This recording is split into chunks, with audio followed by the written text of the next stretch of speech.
साथियों, एक बार फिर से आप सभी का हार्दिक स्वागत, अभिनंदन टीएनसी के इस ऑनलाइन प्लेटफॉर्म में। और आज हमारे साथ हैं बहुत ही शानदार रैंकर्स, जिनके बारे में हम जानने वाले हैं और उनके संघर्ष की कहानी जानने वाले हैं। किस प्रकार से एक बार क्वालिफाई नहीं होने के बाद अच्छे से रैंक लेना और कितनी अच्छी मेहनत करना, इन्होंने बहुत ही अच्छी तरीके से एक संघर्ष किया है, उसको हम आपके सामने लेके आने वाले हैं। तो सबसे पहले बहुत बहुत बधाई एवं शुभकामनाएं Nibha ji. Thank you sir. Good evening sir. Good evening. आपको 227 ऑल इंडिया 227 रैंक पाने के लिए बहुत बहुत बधाई और शुभकामनाएं। बहुत बहुत धन्यवाद सर। ओके। जो भी मेरा रैंक आया टीएनसी की वजह से हो पाया है, तो बहुत थैंक यू बहुत सो मच, धन्यवाद थैंक यू। सर। इस इंटरव्यू को हम एक बहुत ही अच्छे से इंटरव्यू को सेशन को करने वाले हैं। उस इंटरव्यू में बहुत सारी चीजें आपसे जानने वाले हैं कि किस प्रकार से आपने मेहनत की है। और ये इंटरव्यू इसलिए किए जा रहे हैं कि आपके इस इंटरव्यू से जो आने वाले जितने भी नर्सिंग एस्पिरेंट है, उनको पता लगे कि हाँ, किस प्रकार से मेहनत की जाती है, क्योंकि हर एक बंदे की यूनिक स्टोरी होती है और इस यूनिक स्टोरी से बहुत सारी चीजें पता लगने वाली है। किस प्रकार से आपने संघर्ष किया, किस प्रकार से आपने क्या सब कुछ जो आपने किस प्रकार से मेहनत की है, उसके बारे में हम आपसे जानने वाले हैं। तो अभी आपको जो ऑल इंडिया रैंक 227 जो मिला है, कौन सा एम्स आपको एलोकेशन हुआ है? सर पटना एम्स हुआ है। बहुत बहुत बधाई, एक बार फिर से बधाई, क्योंकि ये मेरे एम्स में आप आने वाले हैं। एम्स पटना में आपका फिर थैंक से हार्दिक स्वागत, अभिनंदन। पहले से ही एडवांस में बहुत बहुत बधाई आप। Thank you sir. तो निभा जी, ये बताएं कि जैसे आपने एक छोटा सा इंट्रोडक्शन दें कि आप कब के पास आउट हैं, कब के आपने नर्सिंग की है, वो सारी की सारी चीजें आप हमारे साथ शेयर करें। सर मैं बीएचयू से बीएससी नर्सिंग की हूँ और 2021 में पास आउट हुई हूँ। और फिर मैंने 2021 में कोचिंग लिया यहाँ बनारस में ही। और फिर 2021 में ही मैं एग्जाम दी थी नॉर्सेट का, बट मेरा उसमें सिलेक्शन नहीं हुआ। फिर मैंने 2022 में दिया, जिसमें मेरा सिलेक्शन हुआ। ओके, 2021 में आपने कोचिंग लिया, उसके बाद आपका सिलेक्शन नहीं हुआ, उसके बाद आपने 2021 के अंदर जो फेलियर को आपने जो झेला है, और उसके बाद 2022 के अंदर एक बहुत ही अच्छी रैंक को हासिल किया है। इसका मतलब आपके पास दो दो साल का एक्सपीरियंस है, एक फेलियर का एक्सपीरियंस और एक रैंकर्स बनने का एक्सपीरियंस। तो ये बहुत ही बच्चों के होता है ना, मैं तो बोलता हूँ कि ये बहुत ही बच्चों के पास में कम होता है कि कुछ बच्चे सबसे पहले 3-4 साल फेल होते हैं, या कुछ बच्चे ऐसे भी होते हैं जिनके पास एक ही बार में बहुत अच्छी सक्सेस मिल जाती है। तो दोनों स्वाद आपने चखे हैं, एक फेलियर्स का स्वाद चखा है, एक सक्सेस का स्वाद चखा है। तो इस जर्नी में जो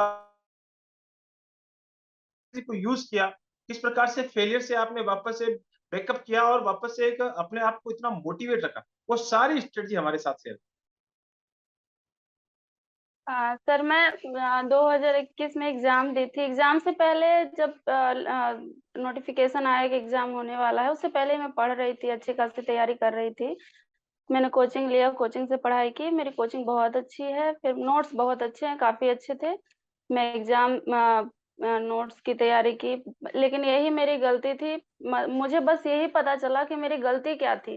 2021 में जब मेरा सिलेक्शन नहीं हुआ तो मुझे ये पता चला कि मेरी गलती क्या थी। मेरी गलती बस यही थी कि मैंने सिर्फ और सिर्फ नोट्स पे ध्यान दिया।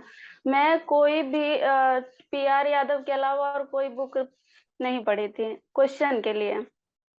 और टारगेट हाई पढ़ी थी, बट पूरा नहीं पढ़ पाई थी। लास्ट टाइम एग्जाम के टाइम तक कुछ रह गया था, तो यही दोनों बुक पढ़ी। और जो टेस्ट सीरीज वगैरह होते हैं, वो मुझे उस वक्त नहीं पता था कि टेस्ट सीरीज लेना चाहिए और टेस्ट सीरीज से क्या फायदे होते हैं, नहीं पता था बिल्कुल भी। तो मैं नहीं ली थी और बस नोट्स और जो बुक मेरे पास थे बस उसी को पढ़ी। उसके बाद फिर मैं एग्जाम दी, तो एग्जाम में मेरा नहीं हुआ सिलेक्शन। मेरा लगभग 11,000 समथिंग रैंक था। ओहो। फिर मैं बहुत उस वक्त बहुत ज्यादा डिप्रेशन में चली गई थी कि क्या कैसे क्या हो गया। मतलब मेरे साइड से काफी ज्यादा मेहनत था पिछली बार भी, लेकिन सिलेक्शन नहीं हुआ। फिर ओके, आपने मेरे 2021 के अंदर बहुत ही अच्छी मेहनत की थी और बहुत ही अच्छी स्ट्रेटजी भी बनाई थी। नोट्स आपने बहुत बार हाँ, रिवाइज किए, लेकिन आपका सिलेक्शन नहीं हुआ। सिलेक्शन नहीं हुआ सर, क्योंकि नोट्स और जो क्वेश्चन होते हैं उन दोनों के बीच जो अ, अ, बनाना होता है वो मेरे से नहीं हो पाया था पिछली बार। Notes okay. के थ्रू नोट्स पढ़ना, फिर उसके बाद क्वेश्चन रिवाइज करना, वो मेरे से नहीं हो पाया था पिछली बार। ओके, तो उसके बाद आपने 2021 में जो गलतियां की, जब आप सीधी सी बात है, जब रिजल्ट आता है तो नए सिलेक्शन होने पे तो बहुत अच्छी खुशी होती है, और सबसे ज्यादा जो एक होता है ना दुखों का पहाड़ टूट जाना, अपने माता पिताओं की उम्मीदों पर हम खरा नहीं उतर पाते हैं, या बहुत लोगों की उम्मीद होती है कि हमसे सिलेक्शन होना चाहिए, बहुत लोग आस करते हैं कि रिजल्ट कब आने वाला है। तो उस समय जब आपका रिजल्ट आया तो आपको एक नेगेटिवनेस का फीलिंग आया कि भाई यार इस बार तो सिलेक्शन नहीं हुआ, 11,000वीं रैंक आ गई है। तो उस समय आपने सबसे बाद उसके बाद आपने क्या स्ट्रेटजी को यूज़ किया कि यार इस बार तो गलती हो गई है। अगली बार जब नए एग्ज़ाम में हमें अपीयर होना है, तो क्या नया परिवर्तन करना चाहिए? वो आप बताएँ। सर, पहली बात मेरा नहीं हुआ, फिर मैंने बात किया जिसका मेरे ही बैचमेट में जिसका हुआ था सिलेक्शन, मैं उनसे बात की, उनसे फिर मैं उनसे पूछी कि किस तरीके से पढ़ना चाहिए, क्या स्ट्रेटजी होती है पढ़ने की, आखिर क्या कमी थी जो मेरा नहीं हो पाया इस बार।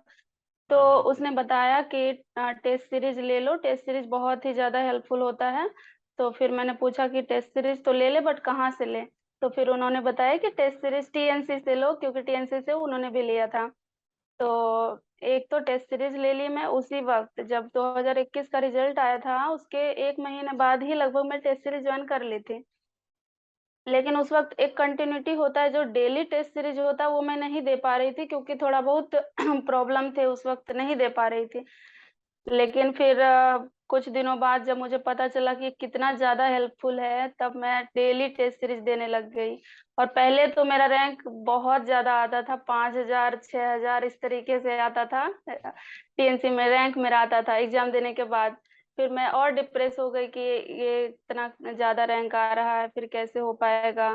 फिर मैं धीरे-धीरे पढ़ती रही, नोट्स रिवाइज़ करती थी, टेस्ट सीरीज देती थी, नोट्स रिवाइज़ करती थी, फिर टेस्ट दे देती थी। फिर धीरे-धीरे मैं अच्छा होने लगा, और लगभग काफ़ी बार मेरा 30 के अंदर रैंक आता था, और फिर इसी तरह से धीरे-धीरे होते-होते फिर हो गया सर। Good, good. आपने एक बहुत ही अच्छी स्टोरी और बताई है कि बहुत ही अच्छी और स्टोरी एक बताई ए कि आपने शुरुआत 5 और 6,000 की रैंक से की थी, और जो आपने गलती पिछली बार की थी, उस गलती को सुधारने का काम आपने किया था कि भई नोट्स पढ़ने से अब काम नहीं चलने वाला है, कुछ तो नया करना पड़ेगा, एम्स की 20 प्लस की एक्सपर्ट टीम के पास जाना पड़ेगा, और साथ ही साथ आपने जो एक्सपीरियंस शेयर करें। और मैं बस ये बताना चाहती हूँ कि नोट्स तो ज़रूरी होता ही है, क्योंकि सब सारे चीज़ उसी में होते हैं। नोट्स बिना पढ़े कोई कोई टेस्ट भी नहीं दे सकता, या फिर कोई क्वेश्चन भी क्लैरिटी नहीं मिल सकती है क्वेश्चन में। तो नोट्स तो ज़रूरी ही है। नोट्स पढ़ें, उसके बाद क्वेश्चन करें। नोट्स पूरा होना चाहिए एग्ज़ाम से पहले। और मेरा तो नोट्स कंप्लीट था पिछले साल भी, मैं दोबारा से कंप्लीट की नोट्स। और ये मॉसबी और सॉन्डर्स, ये दोनों बुक मैं पढ़ी थी 2 बार, तो उससे भी बहुत ज़्यादा मुझे हेल्प मिला, और उससे मेरा कॉन्सेप्ट बिल्कुल क्लियर हो गया मॉसबी पढ़ने के बाद। मॉसबी का ओके, मैं थ्योरी भी पढ़ी थी, कुछ थोड़े थ्योरी पढ़ी थी। मेरा एक क्वेश्चन आपसे और है कि आपने टेस्ट सीरीज तो लिया ही लिया, साथ में एक वीडियो एमसीक्यू बेस का भी आपके नाम का रजिस्ट्रेशन है, कि दोनों चीज़ें आपने ली। हाँ, तो उसमें एक चीज़ हाँ, और भी मैं थी, दोनों चीज़ें। उसके बारे में आपका क्या विचार है? सर, वीडियो वीडियो में ये फ़ायदा होता है कि जैसे क्वेश्चन मैं पढ़ी, क्वेश्चन का रैशनल लिखा रहता है, जो उसको पढ़ ली। उससे जो उस वक़्त एक शॉर्ट मेमोरी होती है, जो पढ़ने के तुरंत बाद तक याद रहती है, उसके बाद नहीं याद रहती है। और वीडियो में ये होता है कि जो सर सामने से बताते हैं, वो बहुत टाइम तक याद रहता है, और उसमें एक कॉन्सेप्ट छुपा होता है, जो उस वीडियो से ही पता चलता है। और वो कॉन्सेप्ट दिमाग में बैठ जाता है, तो फिर हटता नहीं है। तो वही चीज़ वीडियो बहुत ज़्यादा हेल्पफुल होता है लिखे हुए के कंपैरिजन में। Good, good. ये बात मैं आपसे जानना ही चाह रहा था कि मैं आपसे उसके बाद आपने जैसे-जैसे आपने टेस्ट देना शुरू किए थे, तो आपकी रैंक 6,000 आ रही थी, फिर 4,000 भी आई, फिर 2,000 आई। तो सबसे बेस्ट रैंक कौन-सी आई? तो मेरी 4 रैंक आई थी बेस्ट, बेस्ट 4 रैंक आई, उसके बाद फिर मेरी उसके ऊपर नहीं गई। ओके, लास्ट 4 का आंकड़ा आपने अचीव कर लिया था, उसके बाद आपने कोई भी अच्छी ऊपर टॉप, कई बार होता है कि टॉप 1 तक पहुँचने की कोशिश होती है, तो वहाँ तक आप हाँ, नहीं हाँ। पहुँच पाए, लेकिन इस बार 9 सेट में आप एक सुपरस्टार की तरह उभरे हैं, तो बहुत ही अच्छी रैंक है, और आपने एम्स पटना को चूज़ किया है। तो आप रहने वाले बेसिकली पटना से ही हैं, या प पटना के नियर बाय हैं? पटना के नियर बाय हूँ। मेरा पटना ज्यादा घर से ज्यादा दूर का रास्ता नहीं है, 3 घंटे का है, तो फिर मैं पटना ज्यादा प्रेफर करी।